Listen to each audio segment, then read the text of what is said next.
कराची की एक तंग व तारीक गली में सकीना अपने छोटे से घर में दिन रात मेहनत करती थी।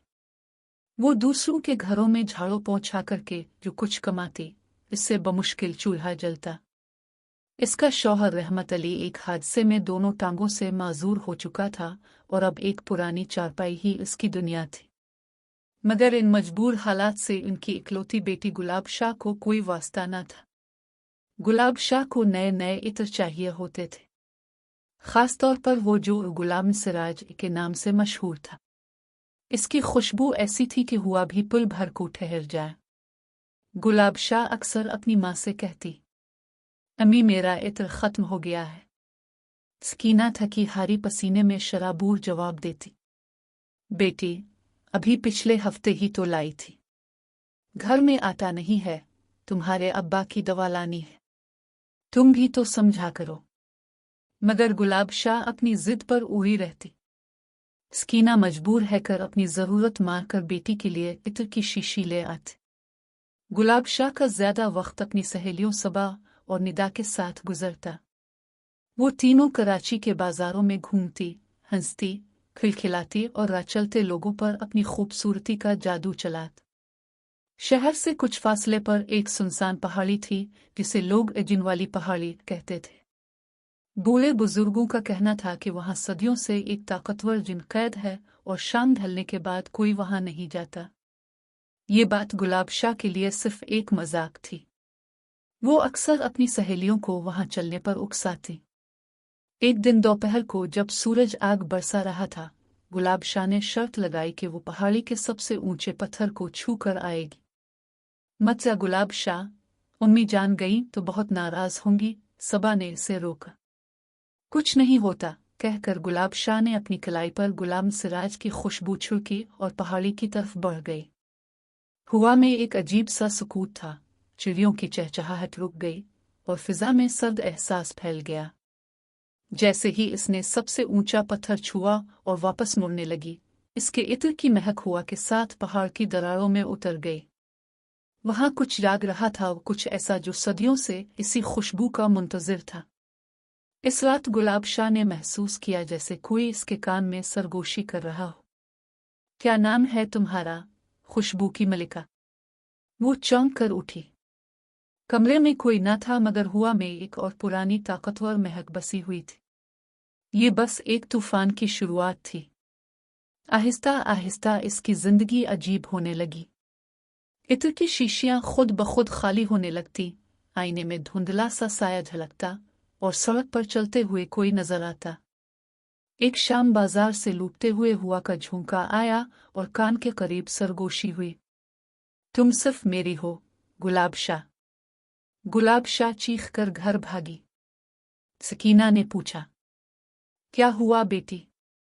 कुछ नहीं, उम्मी। मगर वो जानती थी कि कोई जिन इसके पीछे पड़ गया है। एक रात इसके कमरे में धुआं सा फैला और इसमें से एक लंबा, ताकतवर और खूबसूरत नौजवान उभरा। आंखें अंगारों की तरह दहक रही थी। कौन हो तुम? गुलाब शाह की आवाज कांप रही थी। मैं वो हूं जिसे तुम्हारी खुशबू ने जगाया है।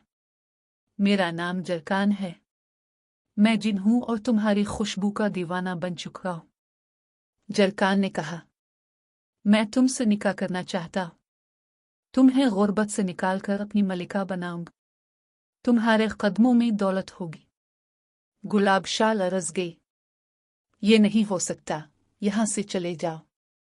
जरकान कहकहा मारकर बोला, इतनी आसानी से नहीं, खुशबू की मलिका। अब तुम मेरी किस्मत का हिस्सा बन चुकी हो। इसके बाद जरकान रोज आता, कभी सोने के सिक्के, कभी हीरो के हार, कभी रेशमी लिबास देता। घर के हालात बेहतर होने लगे। सकीना ने पूछा, ये सब कहाँ से आ रहा है बेटी? अम्मी, एक सहेली की शादी है, उसने दिया है। मगर एक दिन सकीना ने कमरे में पड़ा एक झुमका उठाया। इससे वही पुरानी महक आ रही थी। उसे अपनी माँ की बातें याद आईं। बचपन में इसकी माँ बताया करती थी, उनके खानदान की औरतों ने एक ताकतवर जिन जरकान को इसी पहाड़ी में कैद किया था। वो सिर्फ एक गुलाम सिराज की खुशबू का दीवाना था। वो खुशबू आम इत्र न थी बल्कि एक राजदार नुस्खा था जो खानदान की औरतों को ही मालूम था। सकीना लरज़ गई।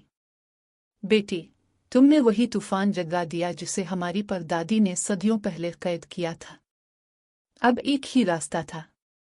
उन्हें इसी खास फूल नूर शहर की ज़रूरत थी जो सिर्फ चांद की आखिरी रात और सुबह की पहली रोशनी के दरमियान खिलता।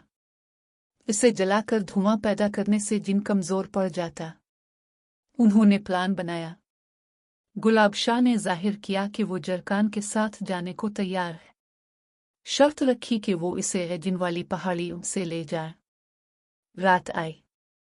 जरकान खुशी में गुलाब शाह को पहाड़ी पर ले आया। सकीना और सबा झाड़ियों में छप कर तैयार थी।